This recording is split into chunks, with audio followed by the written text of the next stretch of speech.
अस्सलाम वालेकुम नाज़रीन, आप देख रहे हैं फैक्ट्स विद कामरान नज़ीर की मुआशरा सीरीज़ और हमारे यूट्यूब चैनल हकीकी ज़ाविया में खुश आमदीद। आज हम जिस उन्वान पर बात करने वाले हैं वो आज के दौर के अंदर मौजूद इंसानों की मेंटल ग्रोथ के हवाले से है और इसी असना पर हमारे साथ स्टूडियो में मौजूद हैं मारूफ सोशल एक्टिविस्ट जनाब अख्तर परवेज़ ख़ान साहब। जी अख्तर साहब।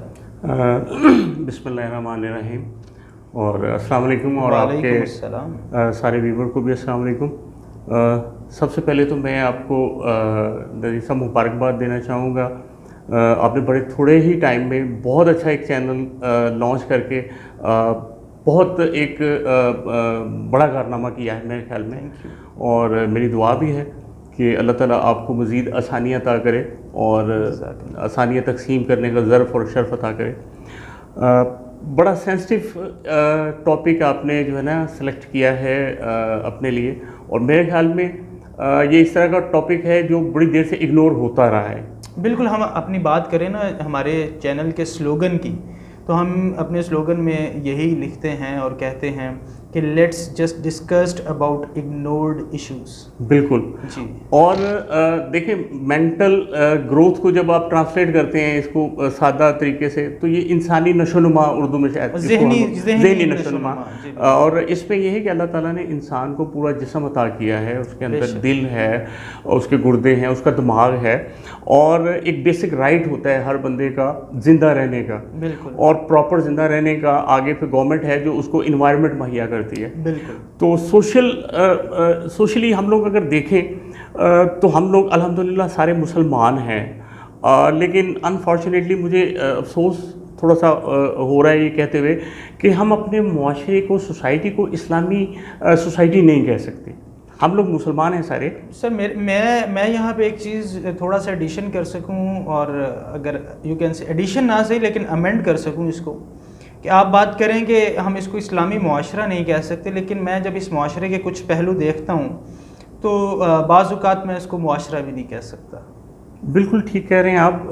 बाकी कई जगहों पे हम लोग इंसानियत से गिरी हुई चीज़ें भी देखते हैं, जहाँ पे हम लोग उसको इंसान भी कहते हुए जो है वो फील करते हैं कि शायद ये इंसान भी नहीं है। लेकिन देखने वाली सर ये बात है इसमें कि हमारी जो सोसाइटी है उसका क्या कंट्रीब्यूशन है एक मेंटल ग्रोथ आम बंदे के अंदर, और बंदे और मुआशरे का क्या कंट्रीब्यूशन है अपना सोसाइटी के अंदर, कि जी उसने क्या कंट्रीब्यूट किया। जैसे कि आपने देखा होगा कि हम लोग अपने जितने हकूक़ हैं उनको तो बहुत याद रखते हैं और उनके लिए आवाज़ भी बुलंद करते हैं और चाहते भी हैं कि हमें सारे हकूक़ मिलें, लेकिन जब बात फ़राइज़ की आती है तो हम लोग वहाँ पे कई चीज़ें इग्नोर कर देते हैं, और वो कबूतर की तरह ना अपनी आंखें बंद कर लेते हैं कि भाई वो आंखें बंद कर लूँ और मुझे कुछ नज़र ही नहीं आया। जब फ़राइज़ की बात आएगी तो हम कहते हैं कि जनाब बस जिससे जितनी किनारा कशी इख्तियार की जाए या आंखें बंद कर ली तो बात टल जाए तो उतना मुनासिब है। बिल्कुल सही कह रहे हैं। मतलब ये है कि मैं अपने सारे हकूक़ जो है वो अपने फ़राइज़ अदा किए बग़ैर डिमांड कर रहा हूँ, मांग रहा हूँ, चाह रहा हूँ, लेकिन देखना ये है क्या ऐसा होता है? ऐसा होता नहीं है। गिव एंड टेक का एक नेचुरल प्रोसेस है जिसमें से गुजरे बगैर आप ना कुछ गेन कर सकते हैं और ना ही आप कह सकते हैं कि आपका कुछ खोया है। हमारी जो सोसाइटी है हमने देखा है कि इसके अंदर 30-35% के करीब ऐसे लोग हैं जिनको 2 वक्त प्रॉपर खाने के लिए खाना भी मैसर नहीं है। तो जब उनके यहाँ जब उनकी जनरेशन चलती है तो उनकी क्या मेंटल ग्रोथ होगी, उनकी मतलब किस तरह से बाकी फिजिक की ग्रोथ होगी। यानी आप मेंटल ग्रोथ को न्यूट्रिशन के साथ जो है वो आप लिंक कर रहे हो। नेचुरली हम लोग उसको लिंक कर रहे हैं, लेकिन इसके मैं आपकी बात को थोड़ा फॉलो कर रहा हूँ कि इसके दीगर एस्पेक्ट्स भी हैं, इसके दीगर पहलू भी हैं कि मेंटल ग्रोथ के अंदर जैसे स्कूल में तालीम दी जाती है, लेकिन उसके साथ साथ तरबियत एक बहुत अहम चीज़ जो है उसको हम लोग इग्नोर कर देते हैं। तालीम और तरबियत ये दोनों एक ही जगह पे मिलनी चाहिए। बिल्कुल। जैसे माँ की गोद जो है वो बच्चे के लिए पहली दरसगाह होती है उसकी।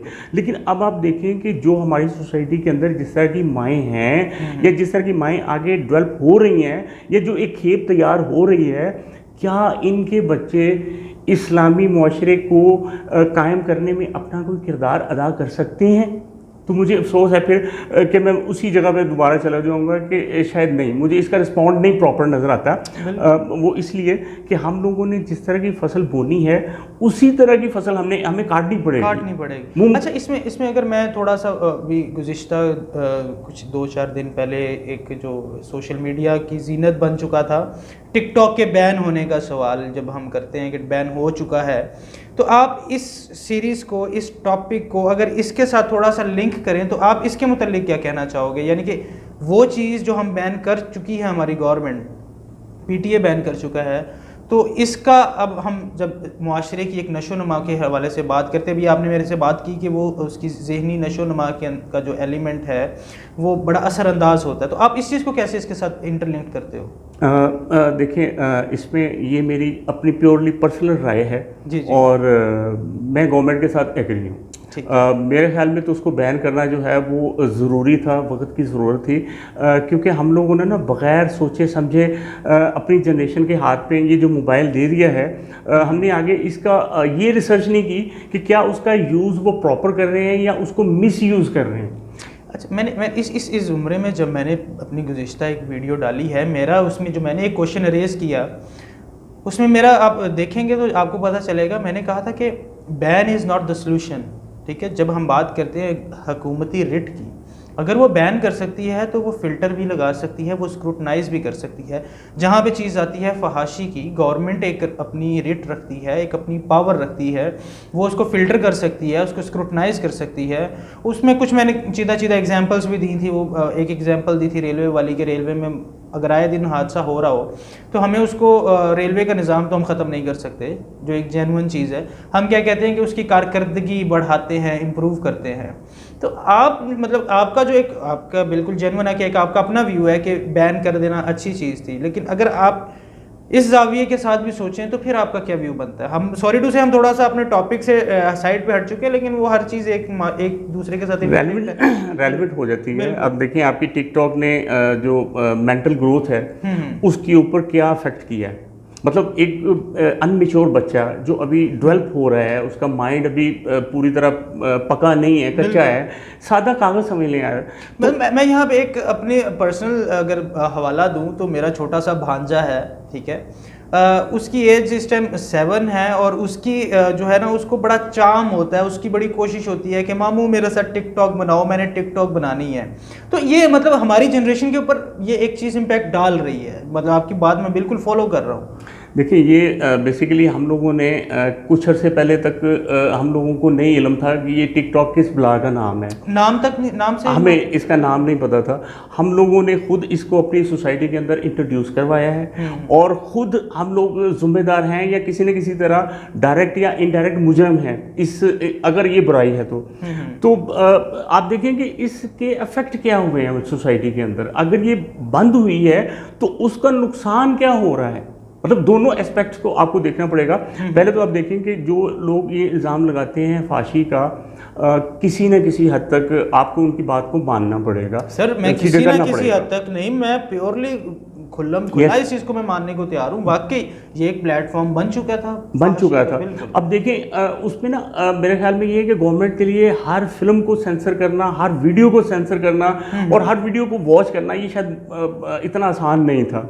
मतलब ये चीज़ें लॉन्च हो जाती हैं, मीडिया पे आ जाती हैं, देन फिर हम लोग सोचते हैं कि ये चीज़ ठीक थी कि नहीं ठीक थी। हम लोग मतलब बेसिकली पंजाबी में कहते हैं यार मेरा पता बार मैनू लगता है। मतलब चीज़ें हम लोग लॉन्च कर देते हैं, फिर हम लोग सोचते हैं कि ये अच्छी हुई है, ये बुरी हुई। हमारे बहुत सारे बच्चे जो हैं वो इसकी वजह से बिगड़े हैं। मतलब बहुत सारे जो मिच्योर बच्चियाँ थी हमारी, वो इसकी वजह से बेराह रवि का शिकार हुई हैं। और मतलब ऐसे नौजवान मतलब मिसहैप्स हुए हैं, बिल्कुल हुए हैं। इसमें कुछ हमें जानों का ज़िया भी हमें देखने को आया कि वो टिकटॉक में एक ट्रेंड चला था, मतलब कि गन शूट लेने का, और उसमें मतलब कि कुछ बच्चियों की और कुछ बच्चों की इसमें मौत भी हुई है कि वो अनइंटेंशनली तौर पर चल भी गई और वो अपनी जान से भी हाथ धो बैठे। इस तरह के वाक़यात भी देखने में आए। लेकिन खैर बहरहाल ये तो हमें तकरीबन हर फील्ड में कहीं ना कहीं देखने में नज़र आता रहता है। लेकिन जब हम बात करते हैं मेंटल ग्रोथ की, हम अपने टॉपिक की तरफ से ज़रा थोड़ा वापस आना शुरू होते हैं। मेंटल ग्रोथ को हम देख चुके, ज़हनी नशानुमा को हम डिस्कस कर रहे हैं साथ साथ। अच्छा अख्तर साहब, हम इसकी मेंटल ग्रोथ की अगर कैटेगरीज बनाएं आपने जैसे इंटरलिंक कर दिया, मेरा तो कुछ और मकसद था इसको करने का, इसको डिफरेंट एक लेके जाने का, लेकिन आपने मुझे एक प्लस पॉइंट बीच में दे दिया। हम इसमें अगर अब न्यूट्रिशन का भी अगर हाथ देखते हैं, लेकिन उसके अलावा और इसके साथ ही हम इसमें कैटेगरीज करें, तो वो कौन कौन सी कैटेगरीज हम इसमें कर सकते हैं? इसमें आप देखें कि एक दिमाग है वो भी सीख रहा है, ठीक है, और एक दिमाग है जो सीख चुका है, ठीक है, और एक दिमाग है जिसने अभी सीखना है। जी जी। तो ये तीन अगर कैटेगरी को सामने अगर रखें ना आप मेंटल ग्रोथ के हवाले से, तो आप देखेंगे कि जो लोग अभी सीख रहे हैं, ठीक है, वो जिस कंडीशन और जिस इन्वायरमेंट के अंदर रहते हुए सीख रहे हैं, क्या ये सीख के उसके बाद अपनी सोसाइटी में कोई अच्छा रोल अदा कर सकते हैं? तो बात वही आ जाती है कि नहीं। यानी अभी तक हम लोगों ने जो चीज़ें डिस्कस की हैं वो टिकटॉक के एंटी डिस्कस की हैं, उसकी फेवर में अभी कम चीज़ें डिस्कस हुई हैं। बिल्कुल बिल्कुल। तो मेंटल ग्रोथ का टॉपिक डेफिनेटली इससे थोड़ा डिफरेंट है, लेकिन मैं इसको लिंक इसलिए कर रहा हूँ कि बच्चा जो है ना वो माहौल से मुतासिर होता है। आप बच्चे को टिकटॉक वाला माहौल देंगे तो उसकी जो परवरिश वहां पे होगी वो उसके आफ्टर इफेक्ट्स कुछ और तरह के होंगे, और तरह के। बच्चे का सोचने का जाविया ही बदल जाविया डिफरेंट, उसने दुनिया को एक अपने जाविये से देखना है जो उसने बचपन में देखा है। उसने मतलब कि सॉरी टू से उसने टिकटॉक में थोड़ा सा डांस देख लिया। टिकटॉक का सवाल नहीं है इसमें, हमारी वैसे ही जो हमारे पास फैसिलिटीज़ इस टाइम अवेलेबल है हम उनकी बात करते हैं। यूट्यूब उसके पास है, उसके पास बाकी मज़ीद और बड़े प्लेटफॉर्म्स हैं जिनको हम पॉजिटिव वे में भी इस्तेमाल कर सकते हैं।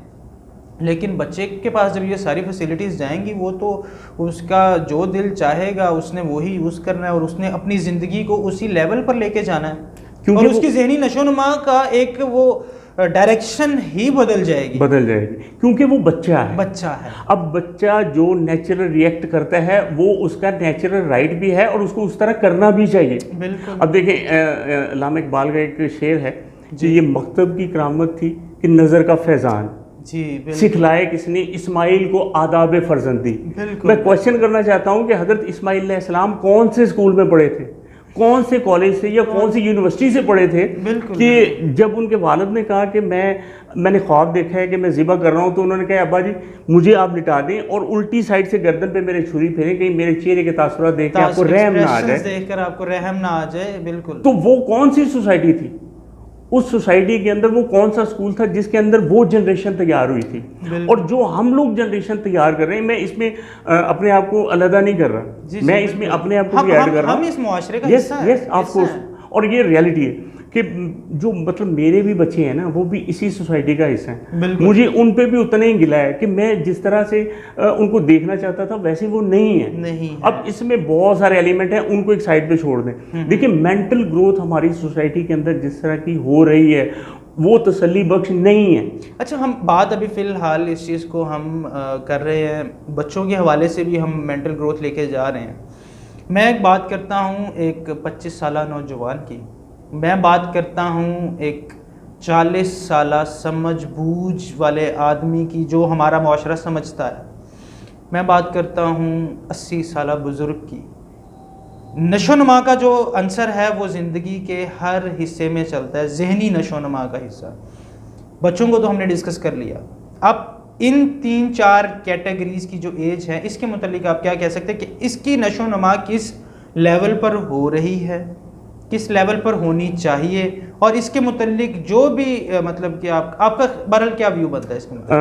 मेरा व्यू ये बनता है कि वही बच्चा जिसको अभी हमने डिस्कस किया है, हमारा एक फ़र्ज़ी बच्चा, एक फ़र्ज़ी किरदार, तो उसी को हम लोग आगे लेके चलते हैं तो वही नौजवान हुआ 25 साल का। बिल्कुल। लेकिन हमने देखना ये है कि क्या इस नौजवान की जो बुनियाद है, जो बेसिक्स है, क्या वो ठीक थी? अगर वो ठीक है तो इसके ऊपर आप जितनी भी बिल्डिंग खड़ी कर लेंगे वो ठीक होगी। लेकिन अगर आपकी बेस गलत है, बेसिक्स गलत हैं, बच्चे ने देखें जो कुछ बनना होता है ना, वो कहते हैं कि पहले 4-5 साल में, 3 साल में, और मैक्सिमम भी जाओ तो टीन एज के अंदर वो बन जाता है। टीन एज के बाद कुछ नहीं हो सकता, कुछ नहीं हो सकता। अब देखिए हमने वो अपना गोल्डन पीरियड ज़ाया कर दिया उस बच्चे के ऊपर, उसको टिकटॉक में लगा के, उसको मुख्तलिफ चीज़ों पर लगा के, तो उसके बाद उससे हम गिला करेंगे माँ बाप की रिस्पेक्ट नहीं करता, तो ये होना नहीं चाहिए। देखें अगर आप गंदम का बीज बोएंगे ज़मीन के अंदर तो गंदम ही निकलेगी, लेकिन अगर आप चावल का बीज बो के ये एक्सपेक्ट करेंगे यहाँ से जौ निकले या कोई और फसल निकले, ऐसा मुमकिन हो नहीं सकता। तो बात वही है कि हमने बेस गलत रख दी, बुनियाद गलत रख दी। अब वो बच्चा 25 साल का हो या 40 साल का, देखिए वो चलेगा रॉन्ग ट्रैक के आगे। अल्लाह पाक मुसब्बिबुल असबाब हैं, वो कोई ऐसे असबाब पैदा कर दे कि वो सुधर जाए, किसी अच्छे रास्ते पे आ जाए, और उस मालिक के लिए कोई चीज़ मुश्किल नहीं। बेशक वो ढूंढने वालों को वो कहते हैं दुनिया भी नहीं देते हैं। बिल्कुल बिल्कुल। तो अल्लाह ताला अगर चाहे तो उसको ठीक कर सकते हैं, लेकिन जिस सिचुएशन में हम लोगों ने अपने इस सोसाइटी को फंसा दिया है, आई एम सॉरी, मैं वैसे बड़ा पॉजिटिव आदमी हूँ, लेकिन मुझे बात बड़ी इसकी उम्मीद बड़ी कम नज़र आती है। जी आप बिल्कुल ठीक कह रहे हैं, लेकिन बट हमारे प्रोग्राम का वक्त जो है वो मुकम्मल हो चुका है। हम इसी की नेक्स्ट एपिसोड में इस पे मज़ीद बात करेंगे। इसी के साथ नाजरीन हमें इजाज़त दीजिए और हमारे साथ कनेक्ट रहिए और अपने सवालात कमेंट्स में ज़रूर बताइए ताकि हम नेक्स्ट वीडियो में उनको भी डिस्कस कर सकें। और इसी के साथ हमें इजाज़त दीजिए। अल्लाह हाफ़िज़ व नासिर।